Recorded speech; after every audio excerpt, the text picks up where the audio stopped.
Welcome back to the basement. I'm Steve Lewis. Today we carry on with a look at U.S. pop culture in April, May, and June of 1974. Like last time, there's a lot to get to, so let's get started right away with a look at the album chart as the quarter began. The first chart, April 6, 1974, had John Denver's Greatest Hits in the second of 2 weeks at number 1. It'll return to number 1 on April 20th.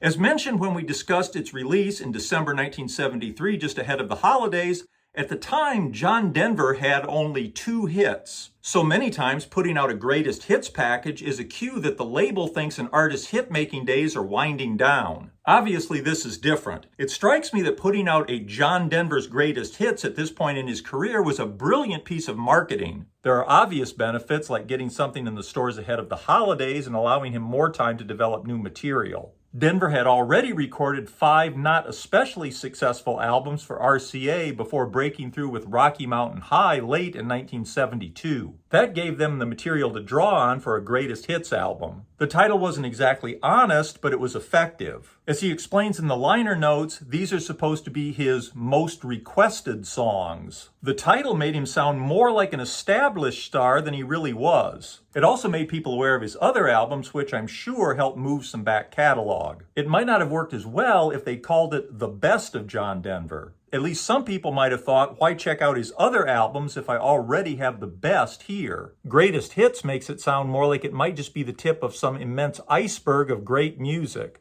I'm sure it also helped promote him as a live act. With all those hits that people would now know from the album, people weren't just waiting for him to play Rocky Mountain High and Take Me Home Country Roads in concert. The album also gave RCA a chance to re-release an earlier track as a new single. More about that in a minute. At number 2 was Band on the Run by Paul McCartney and Wings. This will go to number 1 next week, April 13th, return to number 1 for the middle 2 weeks of June, and again for the first week of July. At number 3 was Joni Mitchell's excellent Court and Spark album. This had been number 2 for 3 non-consecutive weeks in March. Most critics cite Blue as the best Joni Mitchell album, and it's great, but this is my favorite. At number 4 was Mike Oldfield's Tubular Bells. This had hit number 3 last week, March 30th. It'll return to number 3 next week, April 13th. At number 5 was The Way We Were by Barbra Streisand. It had been number 1 for 2 weeks, beginning March 16th. Love Is the Message by MFSB was at number 6. It'll peak at number 4 on April 20th. Goodbye Yellow Brick Road by Elton John had been in the top 10 since October 27, 1973. It was now at number 7. Rhapsody in White by the Love Unlimited Orchestra was in its second week at its number 8 peak. Carly Simon's Hotcakes album was at number 9. It had gone to number 3 on March 9th. And with the film having just won numerous Academy Awards, the soundtrack for The Sting, featuring the music of Scott Joplin, presented by Marvin Hamlish, was headed back up the chart. It was currently at number 10. It'll go to number 1 for 5 weeks, beginning May 4th.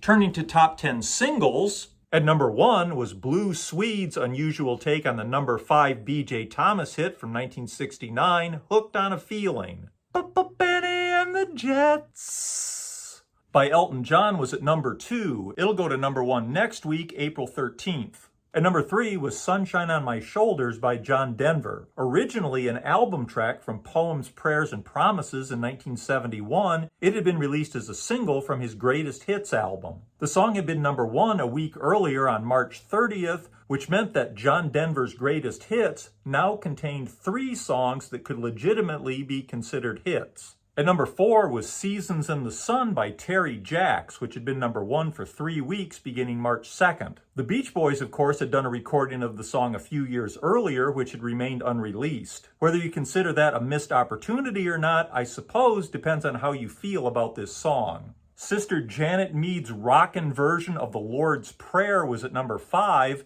It'll go to number 4 next week, April 13th. Come and get your love by Redbone was at number 6. It'll go to number 5 for 2 weeks beginning April 13th. At number 7 was Dark Lady by Cher, which had been number 1 the week of March 23rd. TSOP by MFSB was at number 8. It'll be number 1 for 2 weeks beginning April 20th. Of course, TSOP stands for The Sound of Philadelphia. MFSB, depending on who you ask, could stand for Mothers, Fathers, Sisters, Brothers. Carly Simon and James Taylor's version of Mockingbird was at number 9. It was, of course, a cover of the Inez and Charlie Fox number 7 hit from 1963. The Carly and James version had reached number 5 on March 23rd. And at number 10 was Best Thing That Ever Happened to Me by Gladys Knight and the Pips. It'll go to number 3 on April 27th. Top 10 singles that will come and go in the second quarter include Oh My by Ringo Starr, a third hit single from the Ringo album, which will go to number 5 on April 27th.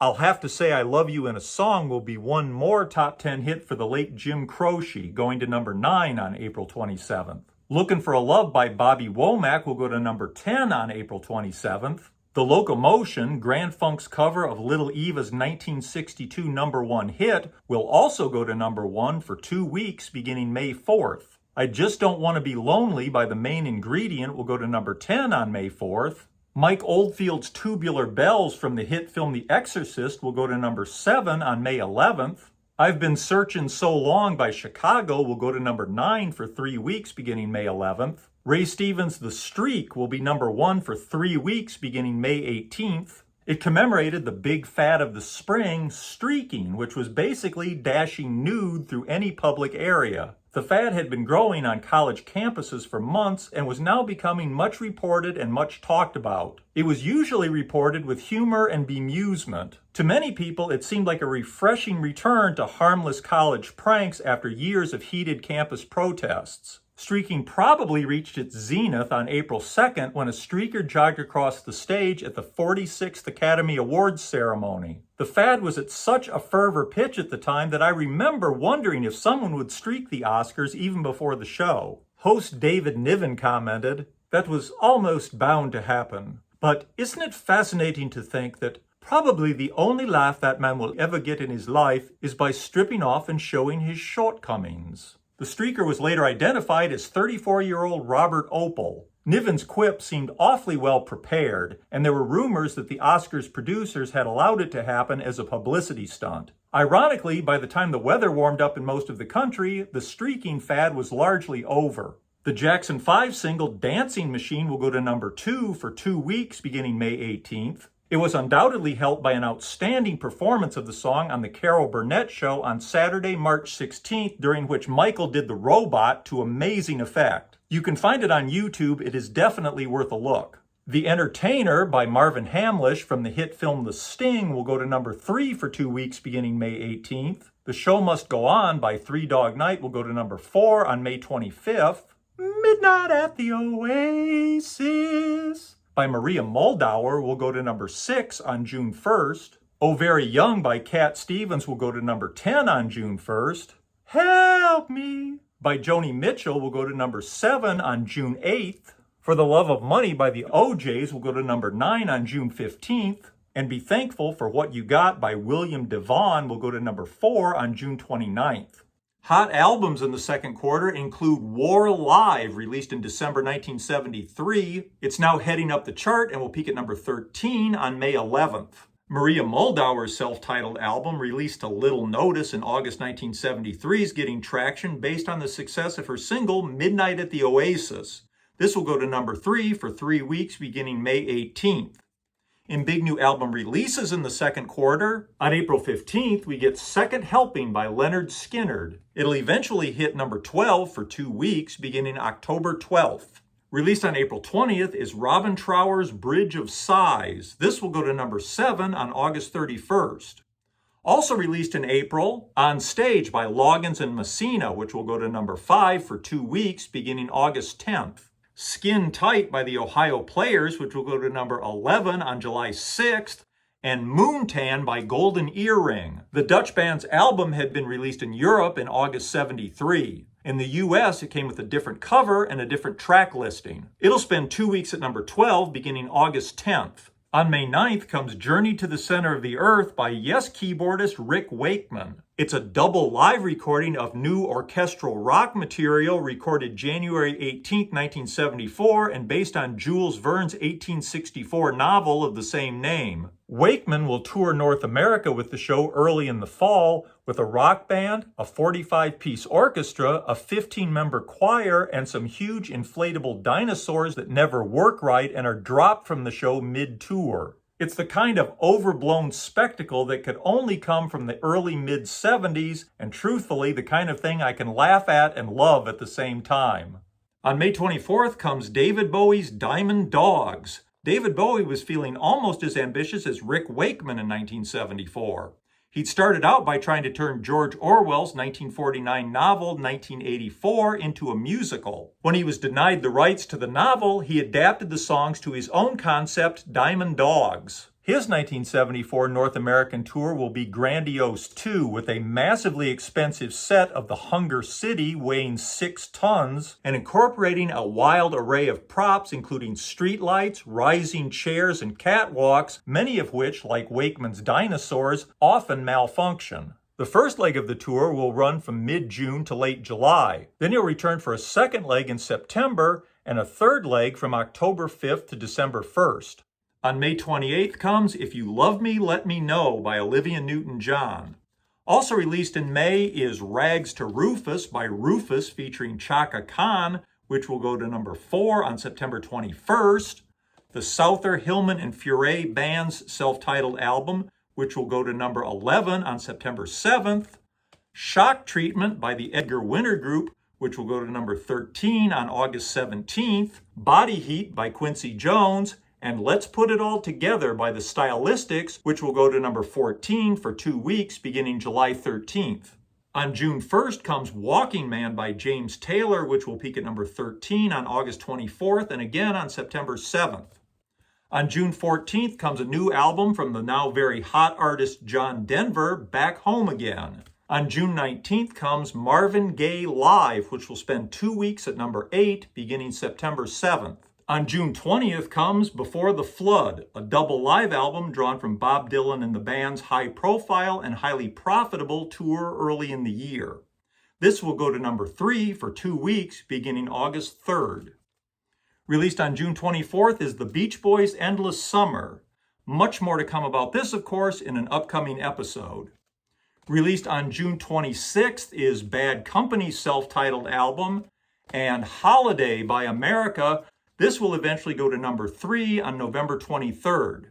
Finally, on June 28th comes the highly anticipated new album from Elton John, Caribou. Though he was approaching the height of his popularity, Elton John's follow-up to Goodbye Yellow Brick Road was seen almost inevitably as something of a letdown. It was still a relatively strong album, but seemed kind of slight compared to what had come before. Maybe the frenetic pace of the last 4 years was finally beginning to catch up with him. It was also the first original Elton John studio album not to feature at least a gatefold sleeve, even including his obscure debut album Empty Sky, which had been almost a local release in the UK in 1969. In new movie releases in the second quarter, released on April 5th is The Sugarland Express, a violent crime drama improbably starring Goldie Hawn as a criminal on the run. It's directed by newcomer Steven Spielberg, whose made-for-TV movie Duel had made such an impression in 1971. Also on April 5th, Pam Grier is back in the crime drama Foxy Brown from American International Pictures. On May 1st comes the New York premiere of The Lords of Flatbush. It's another slice of 50s nostalgia, though from a little harder-edged point of view than American Graffiti. Like American Graffiti, it features a cast of unknowns, including Sylvester Stallone and Perry King. Since filming the movie, one of its stars, Henry Winkler, has started finding fame as Fonzie on Happy Days. It'll be number 1 at the box office the week of June 19th. Released on May 17th is Dirty Mary, Crazy Larry. Susan George is Mary and Peter Fonda is Larry as a couple of anti-heroes on a crime spree. Like the Sugarland Express, much of the action involves the lead characters being chased by police cars. It'll be number 1 the week of July 24th. Also released on May 17th is That's Entertainment. In an unusual bit of counter-programming during this era of gritty films, MGM stars introduce their favorite scenes from 50 years of MGM musicals. It'll be a surprise hit, going to #1 at the box office the week of August 21st, and again for 2 weeks beginning September 11th. And on May 22nd, if the cops weren't busy enough chasing Goldie Hawn in the Sugarland Express and Dirty Mary and Crazy Larry, they also had to contend with bank robbers Clint Eastwood and Jeff Bridges as Thunderbolt and Lightfoot. And on June 6th, even Herbie gets chased by the police in a much more lighthearted way, of course, in Disney's sequel to 1969's The Love Bug, Herbie Rides Again. It'll be #1 the week of July 17th and become one of the top grossing movies of the year. On June 20th comes Jack Nicholson and Faye Dunaway in the compelling modern film noir Chinatown, which will be #1 for 2 weeks beginning August 28th. Released on June 23rd is The Groove Tube, a very low-budget head movie satirizing American television, directed and written by and starring Ken Shapiro. It's different enough to be popular and will play, especially on college campuses, for years. On June 27th, with Paul Newman and Robert Redford having scored big with The Sting, 20th Century Fox re-releases their first movie pairing in 1969's Butch Cassidy and the Sundance Kid. The re-release will do very well, ending as the 10th highest grossing film of 1974. Also, right around this time, 20th Century Fox re-releases all 5 Planet of the Apes movies as a set. Theaters and drive-ins will find surprising success with Planet of the Apes marathons. The re-release also helps pave the way for major merchandising and a new TV series being developed for the fall. More about that later. And released on June 28th is Barbra Streisand in the zany comedy For Pete's Sake. It'll be #1 at the box office for 2 weeks beginning July 31st. Meanwhile, in the news, on April 3rd, an audio tape reportedly made by kidnapped heiress Patricia Hearst is released to the media in which she claims to have joined her captors, the SLA, and adopted the name Tanya. In Atlanta on April 8th, Atlanta Brave Henry Aaron hits his 715th career home run, breaking one of the most famous records in American sports history, Babe Ruth's 714 career home runs, a record which has stood for 39 years. The Watergate investigation continues. On April 11th, the U.S. House Committee on the Judiciary subpoenas the tapes of 42 White House conversations. In response, the Nixon administration instead provides 1,200 pages of edited transcripts of the tapes later in the month. One of the first things that surprises the general public in the transcripts is the widespread use of profanity by the White House inner circle and especially by Nixon himself. In the transcripts, the words have been redacted and replaced by the phrase expletive deleted. Reportedly, it had been used to replace even words like damn and hell, which made it look worse than it was. Of course, by replacing everything, they could also claim that it was all milder than it appeared. Expletive deleted itself becomes something of a national joke and catchphrase. With Nixon defying their subpoena, the committee begins formal impeachment hearings on May 9th. On April 15th, Patricia Hearst, wielding an M1 carbine, is recorded on a surveillance videotape taking part in a San Francisco bank robbery with other members of the SLA. On May 4th, jazz legend Duke Ellington passes away at the age of 75. On May 16th, Patricia Hearst, with another SLA member, takes part in a theft at a sporting goods store in Inglewood, California, 385 miles south of San Francisco in the Los Angeles area. During their escape, she fires shots into the overhead storefront. Naturally, most people, including those in law enforcement, assume her kidnapping had been a hoax. In any case, Patricia Hearst is now a wanted fugitive. On May 18th, police storm a Los Angeles house, killing 5 SLA members. Patricia Hearst is not there and remains at large. On May 24th, the highly popular Sonny and Cher Comedy Hour leaves the air after the announcement that the couple has split up. The tabloids are soon full of reports about the breakup and who Cher is dating. Early on, it's Asylum Records mogul David Geffen. Over the summer, CBS will try out 3 new variety shows as potential replacements for Sonny and Cher. First up is Bobby Gentry's Happiness Hour, which begins a 4-week Wednesday night run on June 4th. For the Beach Boys, it's a year of reissues. Things get underway on May 13th with the Warner Reprise reissue of Pet Sounds with an updated front and back cover. Also in May, Brothers Studio opens on 5th Street in Santa Monica, something we discussed in episode 223. As usual, the Beach Boys are hard at work touring North America. On June 14th at the Uniondale Coliseum in Nassau, New York, they're joined on stage for the encore by Paul Simon and Elton John. That's all we have time for. With Endless Summer coming so close to the end of this quarter, I think it makes more sense to talk about the third quarter next, and then we will talk about Endless Summer. Hope you'll join me for that. Thanks for watching. Bye.